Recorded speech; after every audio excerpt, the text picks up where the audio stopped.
नमस्कार दोस्तों, मैं दलजीत सिंह DS स्टडी में आपका स्वागत है। आज हम पढ़ने वाले हैं विद्युत का पार्ट हम एक बना चुके हैं। यहाँ पे पार्ट आज 2 पढ़ने वाले हैं। तो यहाँ पे हम आज देखते हैं ध्यान से कि यहाँ पे विद्युत परिपथ किसे कहते हैं। तो विद्युत परिपथ क्या कहते हैं? विद्युत परिपथ किसे कहते हैं? तो यहाँ पे हम इसे देखने वाले हैं। तो देखिएगा ध्यान से, विद्युत धारा के सतत तथा बंद परिपथ को क्या कहते हैं? विद्युत परिपथ कहते हैं। विद्युत धारा के सतत तथा बंद परिपथ को विद्युत धारा का परिपथ कहते हैं। जैसे यहाँ पे देखिएगा ध्यान से, यहाँ पे कुछ इस तरीके से बना देते हैं। यहाँ पे ये प्रतिरोध लगा देते हैं, यहाँ पे प्रतिरोध है और इधर से ये बैटरी से जोड़ देते हैं यहाँ पे, और यहाँ पे एक अमीटर लगा देते हैं, इसे ए से प्रदर्शित करते हैं। देखिए, विद्युत धारा के सतत तथा परिपथ को क्या कहते हैं? ठीक है, विद्युत धारा का परिपथ कहते हैं। तो ये हुआ हमारा यहाँ पे इसका चित्र। ठीक है, तो यहाँ पे ये क्या है? R, ये R है जिसे हम क्या करते हैं?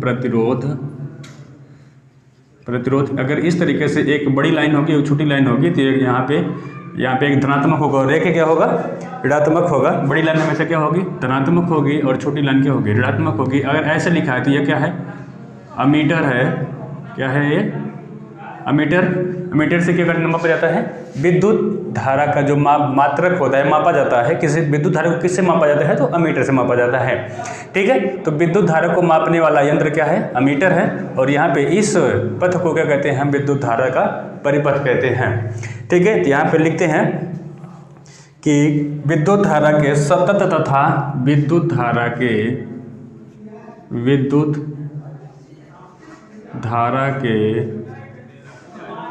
सतत तथा बंद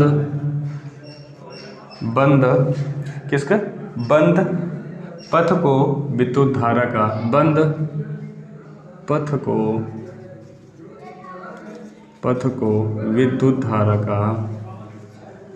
विद्युत धारा का परिपथ कहते हैं। विद्युत धारा का परिपथ कहते हैं। विद्युत धारा के सतत तथा बंद पथ को विद्युत धारा का क्या कहते हैं? परिपथ। आप इस प्रकार से चित्र बना लीजिएगा। ठीक है, तो यहाँ पे आप इस तरीके से बन जाएगा चित्र। तो यहाँ पे ये क्या है? बैटरी है, इसे बैटरी से जोड़ा गया है। ठीक है, बैटरी है, विद्युत धारा से जोड़ा जाएगा। यहाँ पे किसी भी चीज़ से आप जोड़ सकते हैं। तो यहाँ पे मान लीजिए हम बैटरी से जोड़ दिए हैं, तो बैटरी है, यहाँ पे विद्युत धारा को मापने वाला यंत्र अमीटर लगा हुआ है, और यहाँ पे अगर इस प्रकार से है तो यहाँ पे क्या है? प्रतिरोध है, जिसे हम लोग R से प्रदर्शित करते हैं। अमीटर को किससे प्रदर्शित करते हैं? A से। ठीक है, तो यहाँ पे आप जानेंगे। तो यहाँ पे दूसरा हेडिंग है हमारा विद्युत धारा का मापन। तो यहाँ पे विद्युत धारा का मापन हम अमीटर से करते हैं। तो यहाँ पे लिखिएगा विद्युत धारा का मापन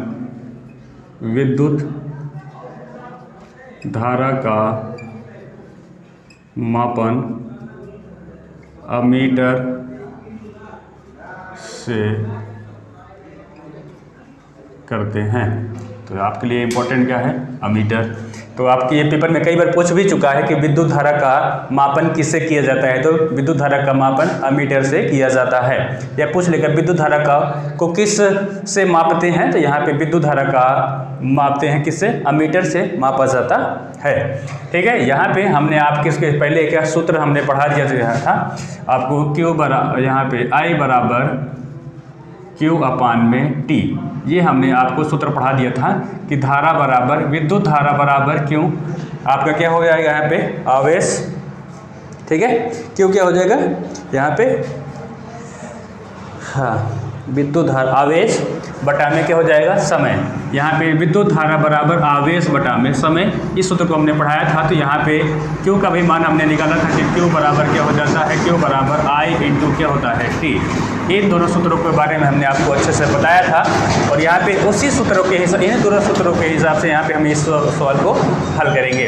ठीक है, तो आप जब तक हम सवाल यहाँ पे पढ़ रहे हैं तब तक हमारे चैनल को आप सब्सक्राइब कर लीजिए, और आप इसे नोट भी कर लीजिएगा सवाल को।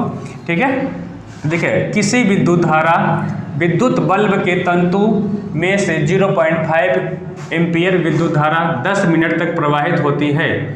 विद्युत परिपथ से प्रवाहित विद्युत आवेश का परिमाण ज्ञात कीजिए। ठीक है, तो यहाँ पे 0.5 एम्पीयर की विद्युत धारा बह रही है। तो मतलब I बराबर क्या है? देखिए, विद्युत धारा को हम किससे, विद्युत धारा विद्युत धारा को हम किससे I से डिनोट करते हैं, जिसका मान कितना है 0.5 एम्पियर है। ठीक है, कितने मिनट तक, 10 मिनट तक। तो यहाँ पे t बराबर कितना हुआ 10 मिनट हुआ। इसे हम मिनट से किसमें बदल लेंगे, सेकंड में बदल लेंगे। तो 10 गुणते क्या हो जाएगा 60 सेकंड। इसमें 60 से गुणा कर देंगे तो यहाँ पे किस में बदल जाएगा 60 में बदल, सेकंड में बदल जाएगा। तो यहाँ पे 60 गुणते 10 बराबर कितना हो जाएगा 600 सेकेंड। तो यहाँ पे सूत्र लगा लेंगे, हमारे पास यही सूत्र लगेगा I बराबर Q अपान में T। ठीक है, या फिर Q बराबर क्या लिखा लेंगे, Q बराबर I इंटू टी। तो हमारे पास क्या है, I का मान पता है और T का मान पता है। तो किसका मान निकालना है, यहाँ पे बोला है कि आवेश का परिमाण ज्ञात कीजिए। तो आवेश बराबर सूत्र होता है आवेश, जिसे हम क्या लिखते हैं Q बराबर होता है I इंटू टी। ठीक है, तो I का मान कितना है 0.5 एम्पियर है, इंटू टी का मान कितना है 600 सेकेंड। ठीक है, यहाँ पे गुणा कर लेंगे तो Q बराबर निकल जाएगा हमारा, यहाँ पे 5 छंग 30 हुआ। तो यहाँ पे दिखते ना एक संख्या में दशमलव हो तो 0 जगह हो जाएगा, यहाँ पे बचेगा 300 एम्पियर यहाँ पे एम्पियर सेकेंड। कितना बचेगा 300 एम्पियर सेकेंड, या फिर हम कह सकते हैं बल्कि 300 कूलाम। एम्पियर और सेकंड का मान, यहाँ पे आवेश का मान किस में आता है, कूलाम में आता है, जिसे हम सी कहते हैं। तो एम्पियर प्रति, यहाँ पे एम्पियर इंटू सेकंड का गुणा हो जाएगा तो क्या बनता है, कूलाम बन जाता है। ठीक है, तो यहाँ पे 300 कूलाम क्या हो जाएगा, इसका आंसर हो जाएगा। और इसका मात्रक लिखना ना भूले। ठीक है, सभी में इसका मात्रक जरूर लिखा करें। ठीक है, दूसरा क्वेश्चन देखते हैं। एक बिंदु ए से बी की ओर 10⁸ इलेक्ट्रॉन 10⁻⁴ सेकंड में प्रवाहित होते हैं। कितनी विद्युत धारा तथा किस दिशा में प्रवाहित होगी। इलेक्ट्रॉन पर आवेश 1.6 × 10⁻⁻19 कूलाम होता है। तो सबसे पहले देखिएगा, यहाँ पे ए से बी की ओर जा रहा है, कितना इलेक्ट्रॉन जा रहे हैं। तो यहाँ पे इलेक्ट्रॉनों की संख्या दिया हुआ है,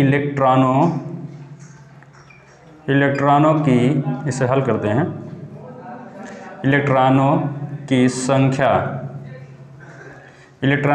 को n से प्रदर्शित करते हैं। तो इलेक्ट्रॉनों की संख्या के बराबर क्या हो जाएगा 10⁸ इलेक्ट्रॉन। ठीक है, और कितने समय में, t बराबर दिया हुआ है, जिस समय कहते हैं। तो t बराबर कितना दिया है 10⁻⁴ सेकेंड। ठीक है, अब यहाँ पे आवेश बराबर इलेक्ट्रॉन पर आवेश कितना है, E बराबर दिया है 1.6 × 10⁻⁻19 कूलाम। ठीक है, तो यहाँ पे हम सूत्र लगा लेंगे यही वाला, जो I बराबर क्या हो जाता है, I बराबर Q अपान में T होता है। तो यहाँ पे एक चीज़ और जान लीजिए, Q बराबर आपका एक सूत्र और होता है। तो Q बराबर यहाँ पे लिख दे रहे हैं, यहाँ पे Q बराबर क्या होता है, N इंटू E होता है। Q बराबर N इंटू E। Q क्या होता है, आपका आवेश होता है। N क्या होता है, इलेक्ट्रॉनों की संख्या गुणते इलेक्ट्रॉनों पर आवेश। यहाँ पे क्या होता है, इसका मान देखिए, N को क्या कहते हैं, इलेक्ट्रॉनों की संख्या, E क्या होते हैं, इलेक्ट्रॉनों पर आवेश। Q बराबर N इंटू E। तो यहाँ पे यही मान रखा जाएगा। तो यहाँ पे Q का स्थान पे क्या रख सकते हैं, N इंटू E रख सकते हैं। तो यहाँ पे I बराबर क्या हो जाएगा, N इंटू E अपान में T। तो सभी का मान रखते हैं। N का मान कितना है, N का मान 10⁸ है, गुणते इलेक्ट्रॉनों की संख्या का मान कितना है, इलेक्ट्रॉन कितना है, E का मान कितना है 1.6 × 10⁻⁻19 कूलाम। यहाँ पे बटे में T का मान कितना है 10⁻⁻4 है। तो इसे हल करते हैं, देखिएगा 10⁻⁻4, तो ये ऊपर जाएगा तो क्या हो जाएगा, प्लस हो जाएगा। तो यहाँ पे 10⁻, यहाँ पे I बराबर हो जाएगा, यहाँ पे 10⁸ गुणते 1.6 × 10⁻⁻19, ये -10 था, यहाँ पे 10⁻⁻4 था, ये उसको ऊपर ले जाएंगे तो यहाँ पे जाएगा ऊपर। तो यहाँ पे 10⁻, ये प्लस कितना हो जाएगा 4 हो जाएगा। ठीक है, तो यहाँ पे किसके बराबर होगा, ये I बराबर। तो यहाँ पे देखिएगा, ये प्लस है और ये प्लस है, तो 8 4 कितना हुआ 12। 10⁻, इसकी क्या हुए, घात अलग अलग है पर इसमें क्या है, इसका मान समान है। तो यहाँ पे जुड़ जाएगा। तो 10⁻ कितना हो जाएगा, 10⁻, 8 4 12 हो जाएगा, गुणते 1.6 × 10⁻⁻19। तो यहाँ पे इसका गुणा कर लेंगे तो यहाँ पे जुड़ देखेगा, ये और ये इसमें घट जाएगा।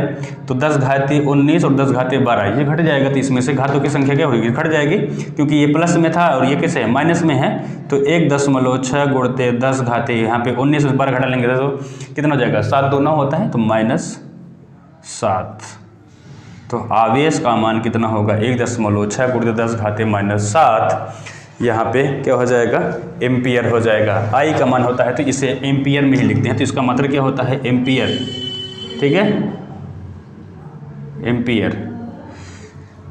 आई का मान विद्युत धारा का जो मात्रक होता है, ये SI मात्रक होता है, वो क्या होता है एम्पियर होता है, ठीक है। तो आई का एम्पियर होता है, यहाँ पे आवेश का कूलाम होता है, ठीक है, और समय का आपका सेकंड पता है ये, ठीक है। तो यहाँ पे इस आपको जितना हमने बताया यहाँ तक आपको समझ में आ गया है। अगर आपको किसी भी प्रकार के प्रॉब्लम्स हो रहे तो आप हमें कमेंट करके कमेंट बॉक्स में बता सकते हैं। अगर आप हमारे चैनल को सब्सक्राइब नहीं किए तो सब्सक्राइब कर लीजिएगा। आइए देखते हैं आगे।